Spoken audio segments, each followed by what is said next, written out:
L-Għodwa tajba. Illum 12 ta' Lulju il-Knisja tiċċelebra l-15-il Ħadd ta' matul is-sena. Nilqgħukom għal din iċ-ċelebrazzjoni Ewkaristika minn ġewwa l-Kappella tal-Palazz tal-Arċisqof ġewwa l-Imdina. Dan il-palazz inbena lejn l-aħħar tas-seklu 17 fuq disinn ta' Lorenzo Gafà u wara li nbniet il-Belt Valletta serva bħala residenza għas-sajf tal-Isqfijiet ta' Malta, kif ukoll bħala l-kurja provikarjali għall-Imdina. Illum jintuża bħala residenza tal-Arċisqof ta' Malta.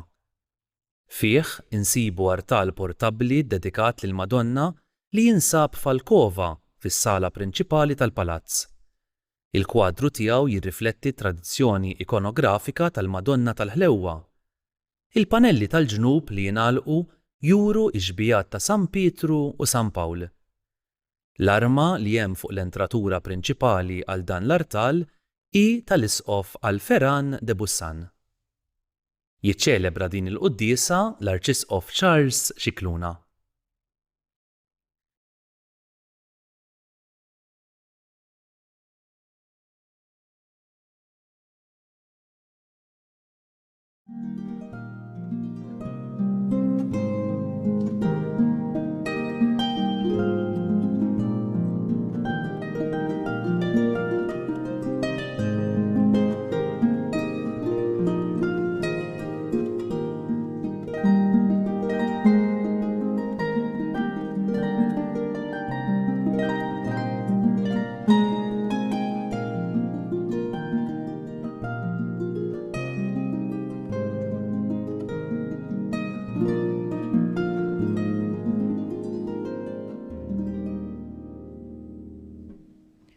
Fl-isem tal-Missieru tal-Iben u tal-Ispiritu Santu. Amen.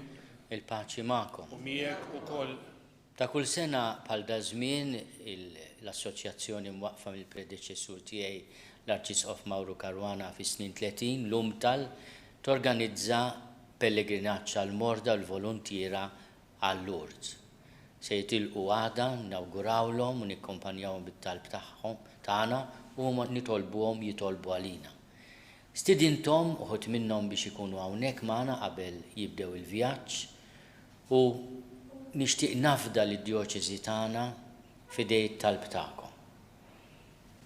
Fil-grotta għażiża ta' Massa Bjej jinġabru tant qlub, tant talb, tant sofferenza, tant batija, imma anke tant tama u fidi. Il-Madonna għażlet dak il-post umli, Massa Bjej kienet il-miżbla tal-Urt, biex minnu tassi sinjal ta' tama, ta' faraġġ u ta' ħnina. Nistqal Alla li jista' kollox u bil-komputi, Jiena ħdimt ħafna bissib bil-kliem bil-ħerin u bil-ħallejt mill-ħieti, tija tiegħi, l-akbar tija tiegħi. Għalhekk nitlob lill-Mqazza Marija Verġni, l-Anġlu l-Qaddisin kollha u lilkom ħuti biex jitolbu għalija lill-Mulej Alla tagħna. Eħenna lina Alla li jista' kollox jaħfrinna dnubietna u jwassalna l-ħajja ta' dejjem. Amen. Mulej ħnina, Mulej ħnina, Kristu ħnina, Kristu ħnina, Mulej ħnina. Mulej ħnina. Glorja l-Alla fil-oli ta' smewit u paċi fl-art il-bnedmin tal-ġel tajba. Infaħruk, inberkuk, nadurawk, natuġir, irrodulek ħajra glorja kbira tiegħek. Mulej Alla Sultan tas-sema. Alla Missier li tista' kollox, Mulej Iben waħdini Ġesu Kristu. Mulej Alla ħaruf talla bil il-missier. Int li tneħħi d-nubiet tad-dinja. Ħenna lina, int li tneħħi d-nubiet tad-dinja il-qattal tagħna.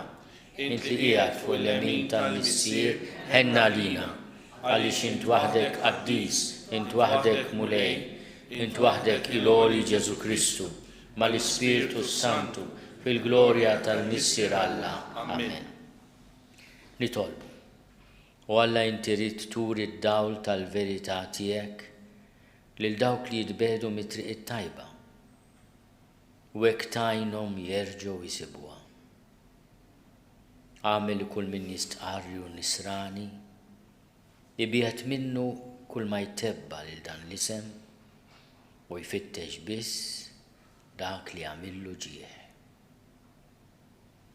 Bibnek Ġesu Kristu Sidna li hu Alla u li miegħek jgħix u jsaltan flimkien mal-Ispiritu Santu għal dejjem ta' dejjem. Amen.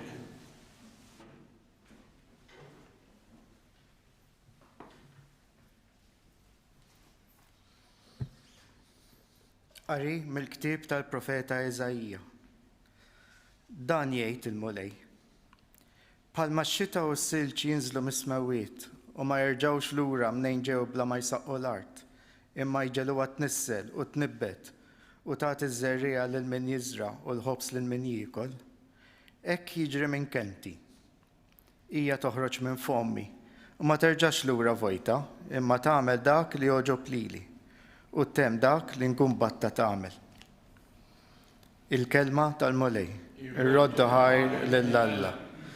Iż-żerrija waqgħet far tajba u għamlet il-frott. Flimkien waqgħet far tajba u għamlet il-frott. Inti żżur l-art u s-saqija u tanija bil-ġid tiegħek. Il-witt ta' Alla mimli bl-ilma. Il-qamħ tagħhom ħejjejtilhom. Flimkien iż-żerrija waqgħet fl-art tajba u għamlet il-frott. Hekk int tħejjija is-saqi rraddiet u twitti t-tub tagħha. Bl-irxiex trattaba u tberkilha żrieraħ. Fawwart is-sena bit-tjubitek. Triqatek bil-ġid joqtru flimkien, iż-żerrija waqgħet far tajba u għamlet il-frott. Joqtru bin-nida il-merat tad-deżert u bil-ferħ jitħażmu l-oljiet. Il-merat jintlew bl-imrieħel, il-widien jinksew bil-qamħ. Jajtu l-koll u jannu bil-ferħ flimkien, iż-żerrija waqgħet far tajba u għamlet il-frott.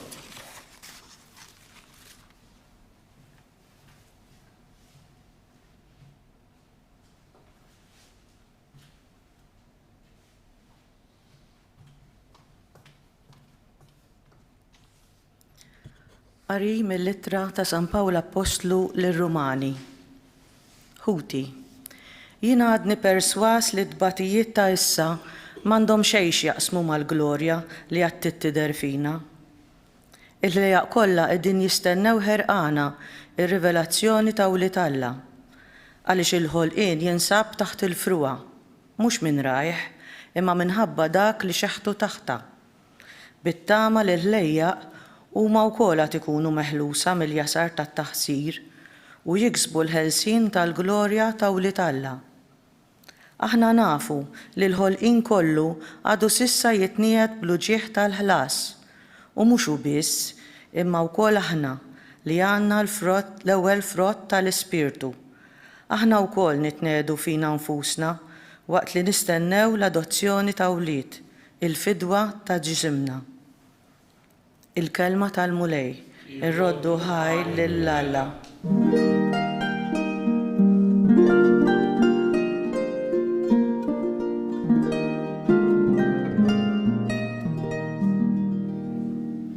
Iż-żerrija hi l-kelma ta' Alla u l-bidwi u Kristu. Kull min isib lilu għandu l-ħajja ta' dejjem.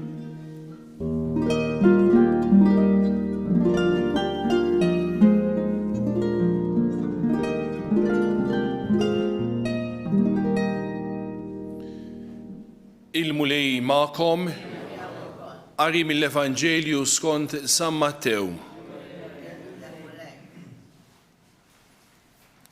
Dakinhar Ġesu ħareġ mid-dar, mar f'xatt il-baħar u qgħad bil-qiegħda hemm.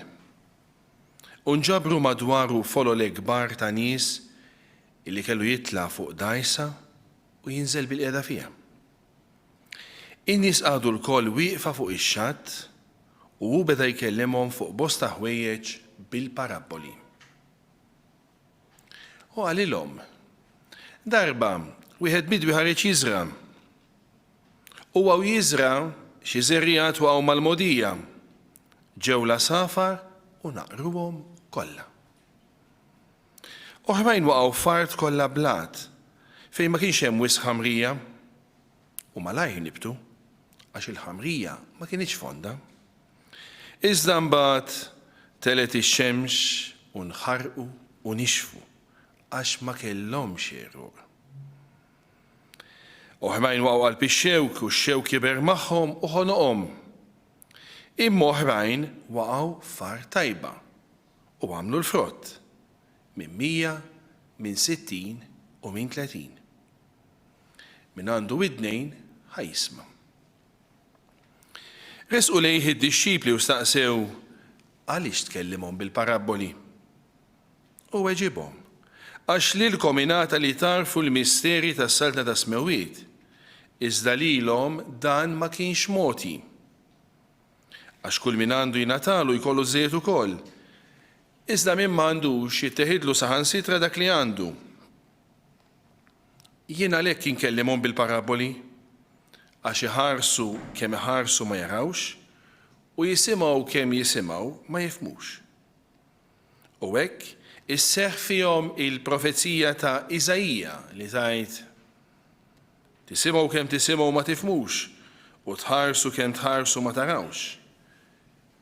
Għax il-qalb ta' dan il-poplu twebset.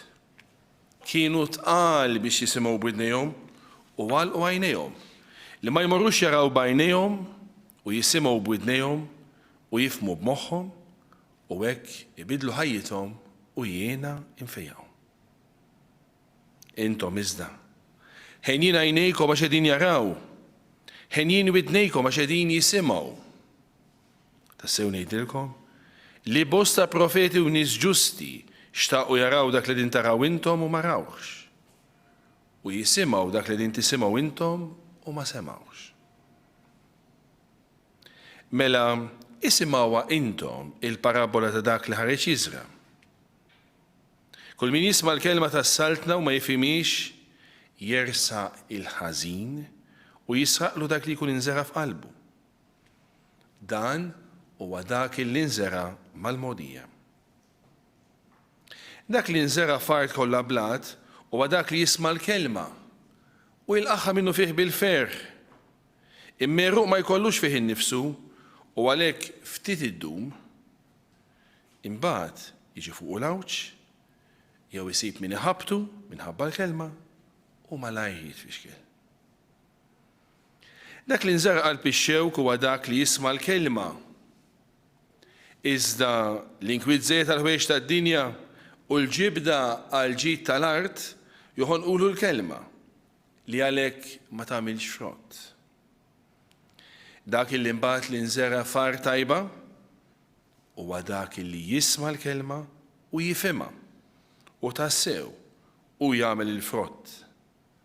Dan jagħmel 100, dak 60 u l-ieħor 30. Il-kelma tal-mulej.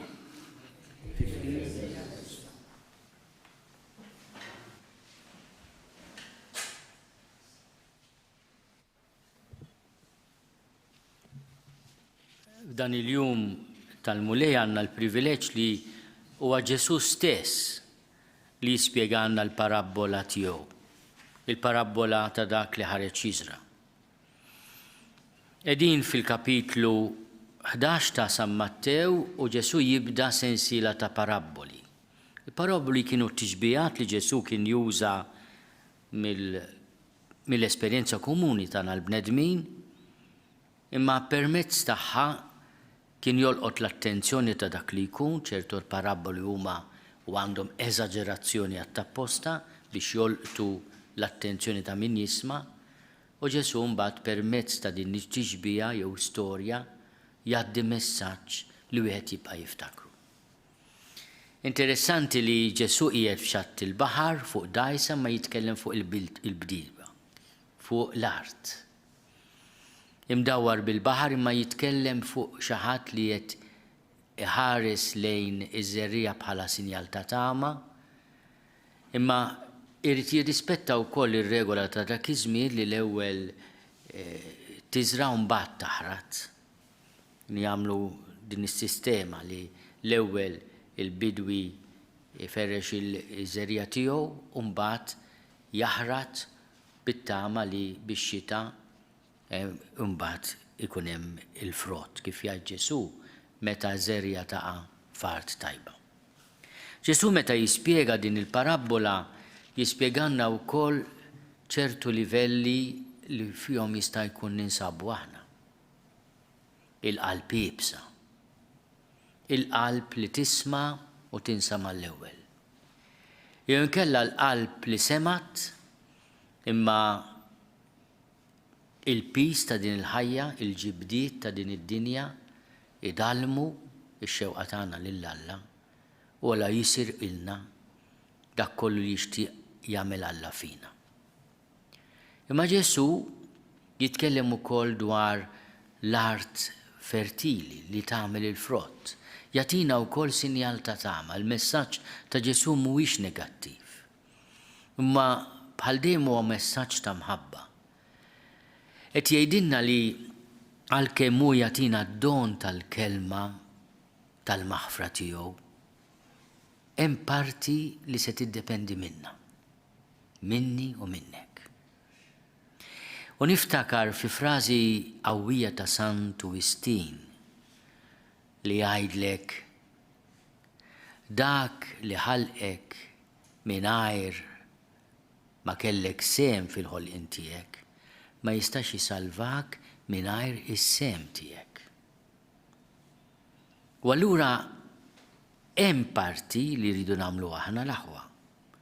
U l-mulej qed jgħidilna jiena nixtieqkom li tkunu bħal dik l-art ammila fertili li meta nitfa' iż-żerja tal-kelma tiegħi, tal-ħnina tiegħi, tal-imħabba tiegħi tagħmlu l-frott. U qed jispjegalna x'jispjega x'inhuma l-aspetti li fixkluna. Hemm minnhom jitkellem dwar il-qalb jibsa. Aħna il-ħadd li għadda smajnieh jgħid li huwa ta' qalb ħelwa u umli. Illum jitkellem fuq il-poplu li qalbu ibbieset. Imma din mhijiex kundanna, hija kondizzjoni li blajnuna ta' Alla nistgħu neħilsu minnha. Anke għaliex din l-ebusija tal-qalb mhijiex sempliċement kundizzjoni irrimedjabbli. Jekk inti li mulej tgħidlu rattab li qalbi għamil pjaċir. Iftaħ li naqra moħħi, min jaf kemm titolbu hekk għal uliedkom. Min jaf qed naħseb tant ġenituri bħalissa li jħarsu lejn ulidhom dawk speċjalment qed jitfarfru, qed isibu l-awtonomija tagħhom ħaġa tajba, għandhom id-drittu wkoll jafġu xi waħda mbasta ma tkunx fatali, u inti tgħid tara naqra l xejn jgħidlu għax xi jgħidtilha. U titlob li l-ebusija tal-qalb jew tal-moħħ il-mulej irrattaba. U għalhekk nitolbu ħafna għal nies li jħobbuna u jħobbu tassew lil uliedhom lis-soċjetà u li jaraw il-poplu tagħna forsi distratt. Minnhom Ġesu jgħid xi ħaġa li forsi hija attwali iżjed milli naħsbu. Dak li nżeraq qalb ix-xewk jgħid u jispjegana. Huwa dak li jisma' l-kelma. Iżda l-inkwiet żejjed għal ħwejjeġ tad-dinja u l-ġibda għal ġid tal-art joħonqulu l-kelma u għalhekk ma jagħmilx frott. Issa ħuti, minflok il-kelma jew impoġġu l-paċi u l-ferħ. Għax Alla meta jpoġġi il-kelma tiegħu f'qalbek, iridlek il-ġid u jagħtik propju is-sigriet, il-misteru tal-ferħ u tal-paċi. U aħna ħafna drabi in-nies tal-lum l-inkwiet żejjed tal-ħwejjeġ tad-dinja u l-ġibda l-ġid tal-art qed jitelfuna dan it-teżor kbir. Alla jixtieq jitfa' l-paċi, il-ferħ fil-qalb tiegħek u inti medija bil-ħwejjeġ tal-art, bil-ġid tad-dinja, iżjed ma jkollna iżjed irridu. U qed niġru għal paċi u dejjem ma nsibux din il-birka paċi. Ejjew nieqfu ftit u nitolbu b'umiltà lill-mulej. Rattab l-ebusija tal-qalb tagħna u għamel ġid tal-art nużawh biex aħna nkattru l-paċi fina u fl-oħrajn. Min jaf kemm hawn nies li mingħajr daqta trombi jagħmlu ħafna ġid u għandhom paċi kbira. Mela l-ġid tal-art hija ħaġa qaddisa jekk isir art fertili fejn il-kelma li l-mulej jitfa fil-qalb tagħna u x-xewqa tal-paċi, tal-grazzja u tal-maħfra tagħmel il-frott. Ejjew nitolbu biex il-mulej iħares lejna u jrattab l-ebusija tal-qalb tagħna.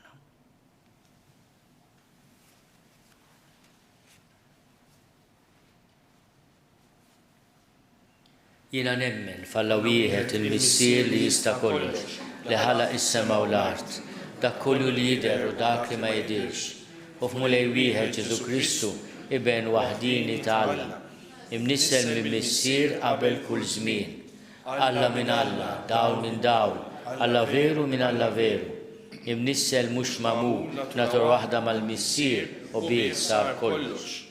Niżel nismewwiet għalina l-bnedmin u għall-fidwa tagħna, u ħal-ġisem bis-seta tal-Ispiritu Santu minn Marija Verġni u sar bniedem.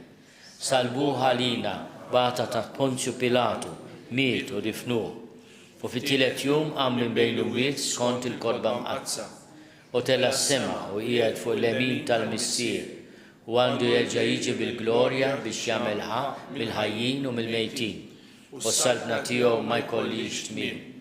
U fl-Ispiritu Santu mulej li jagħti l-ħajja, li ġej mill-Missier u mill-Liben, li hu meqjum u mweġġa flimkien mal-Missier u mal-Liben, u li tkellem f'hom il-profeti. U fi Knisja waħda qaddisa, kattolika, apostolika, nistqar ma'mudija waħda l-maħfra ta' dnubiet u nistenna l-qawma mill-imwiet u l-ħajja ta' żmien li ġej. Amen.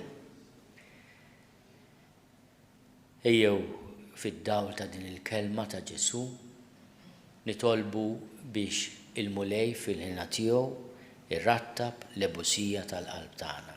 Nitolbu. Ismana nitolbuk mulej. Nitolbuk mulej biex fil-qalb tagħna l-mulej isib art fertili li tilqa x-xewqa li ħabbibna miegħu li jagħtina l-paċi, li jagħtina l-ferħ. Nitolbu. Ismana nitolbuk mulej. Nitolbu għal-morda kollha tagħna, mod speċjali il-morda li qegħdin f'difultajiet kbar, f'dawk kollha li jieħdu ħsiebhom, u nitolbu wkoll għal dan il-pellegrinaġġ sabiħ li jsir kull sena tal-morda tagħna u tal-volontira l-Lurd biex ikun mument ta' grazzja. Nitolbu. Ismana nitolbuk mulej. Ma nafx jekk tafux imma l-isqof bħalma jagħmel anke l-kappillan għall-parroċċja tiegħu kull nhar ta' ħadd joffri l-quddiesa għall-poplu skont l-intenzjoni tal-poplu tiegħu.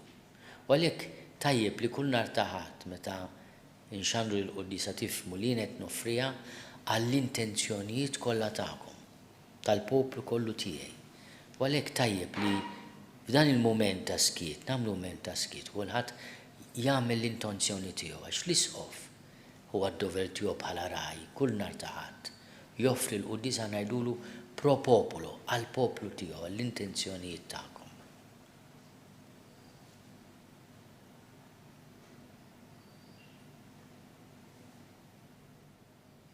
Sliem għalik, Marija, bil-grazzja mimlija il-mulej miegħek, imbierka inti fost in-nisa, imbierek il-frott tal-ġuf tiegħek Ġesu. Qaddisa Marija Omm Alla, itlob għalina mid-inbin, issa u fis-sija tal-mewt tagħna. Amen.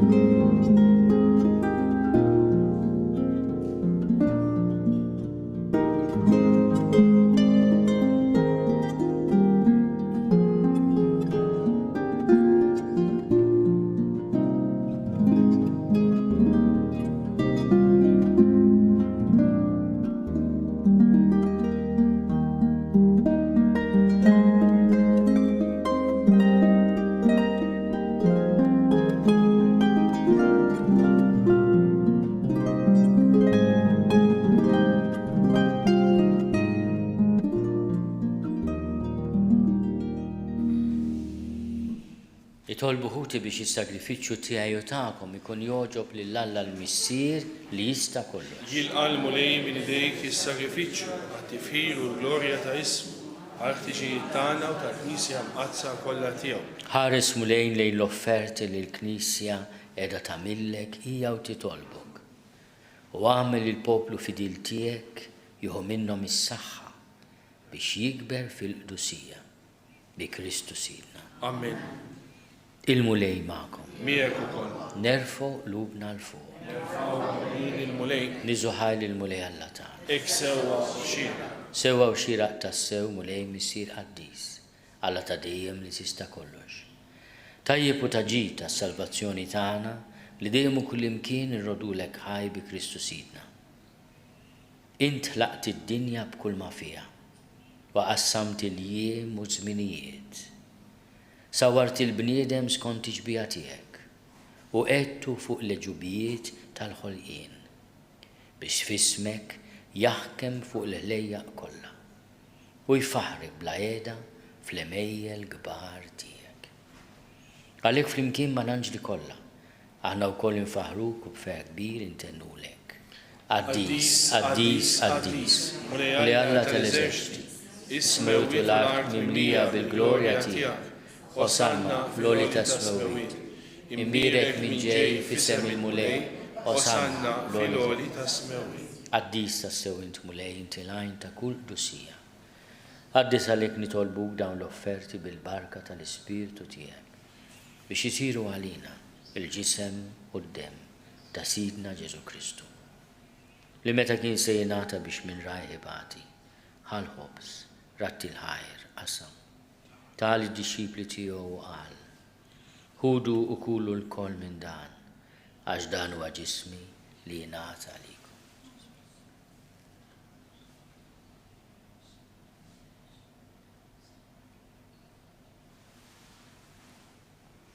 Hekk ukoll wara li tlaħa l-kalċi reġa' ratti l-ħajr, tal id-disċipli tiegħu qal, ħudu u jxorbu minnu l-koll. Għax dan huwa l-kalċi ta' demmi tal-patt il-ġdid li jibqa' għal dejjem. Id-demm li jxerret għalikom u għall-bnedmin kollha, għall-maħfra ta' dnubiet. Għamlu dan tifkira tiegħek.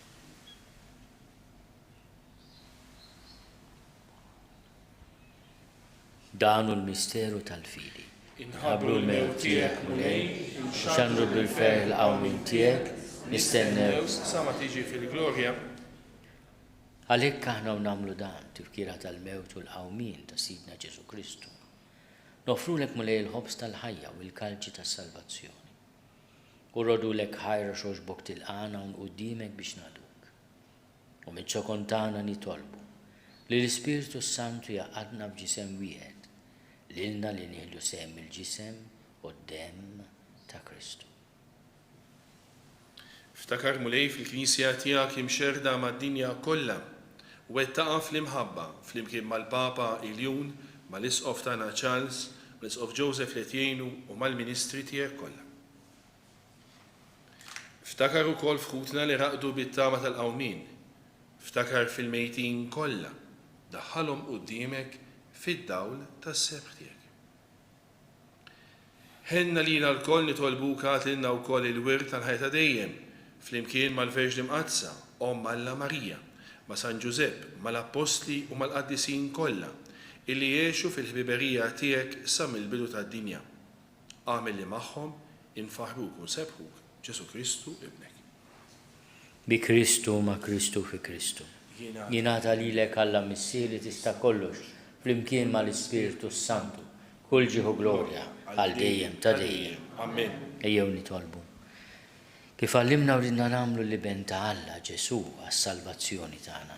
Missierna li inti fis-smewwiet jitqaddis ismek tiġi saltnatek, ikun li titint kif is-sema ibda fl-art. Ħobsna ta' kuljum matina llum, aħfrinna dnubietna għal ma naħfru li minnu ħati għalina. La ddaħħalniex fit-tiġrib iżda eħlisna mid-deni. Eħlisna nitolbuk mulej minn kull deni. Għatina fit-tibu li nagħtijak il-paċi fi żmienna. Biex inkunu ħielsa dejjem mid-dnub u mħarsa minn kull inkwiet. Aħna u nistennew u nittamaw il-għena u l-miġja tas-Salvatur tagħna Ġesu Kristu. Għax tiegħek jassaltna il-qawwa u l-glorja għal dejjem. Mulej Ġesu Kristu li għat l-apostli tiegħek. Inħallilkom is-slim, natikom is-slim tiegħi. La tħares lejn nubietna. Iżda ħares lejn il-fidi tal-Knisja tiegħek. Għatija slimu l-għaqda li jintrid fiha inti tgħixu s-saltan għal dejjem ta' dejjem. Amen. Il-paċi tal-mulej tkun dejjem magħkom. Miegħek ukoll. Għatu l-paċi li xulxin. Paċi.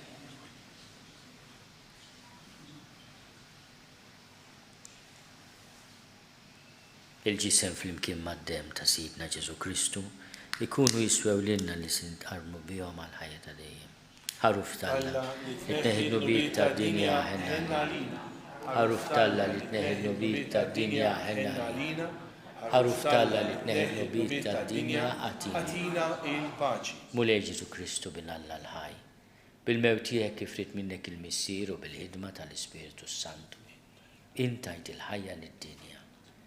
Dan il-ġisem u d-dem għaddis tiegħek eħlisni miħtijieti kollha u minn kull ħasen. Żomni dejjem fidil lejn il-kmandamenti tiegħek u tħallini qatt ninfiret minnek. Mulej Ġesu Kristu nitolbok nitqarbina bil-ġisem u d-dem tiegħek. Ma tkunx il-kundanna tiegħi. Iżda ħnina tiegħek tkun għalija ħarsin u l-fejqan ta' ruħi u ta' ġismi. Danu l-ħaruf talla. Danu li neħidnu bit ta' dinja. Ħenjin dawk li huma mistiedna l-ikla tal-ħaruf. Mulej ma jissolix titħol taħt is-saqf tiegħi. Iżda jbis kelma waħda u ruħi tkun tkun fiha. għal-ħajja ta' dejjem.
Nitolbu. Irċivejna mulej id-doni tiegħek, nitolbuk li nersqu sikwit lejn dan is-sagrament biex ikabbar fina l-qawwa tas-salvazzjoni tagħna bi Kristu Sidna. Amen.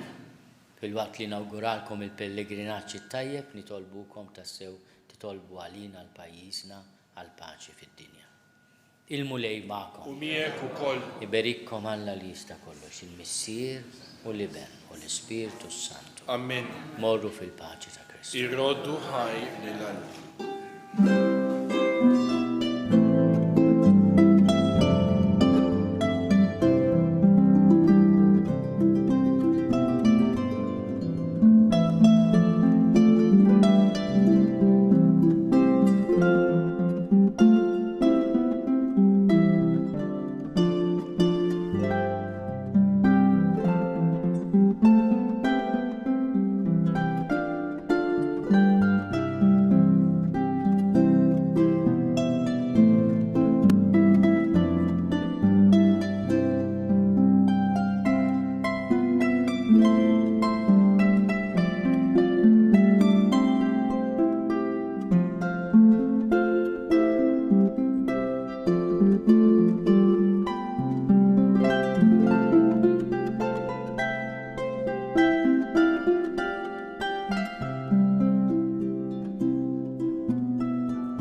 Nitolbu.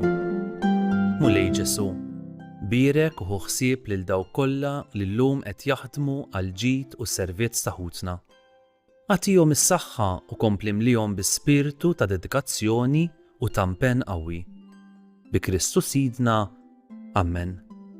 Grazzi tal-li naqadtu magħna. Nawguralkom il-komplament tal-ħadd it-tajjeb.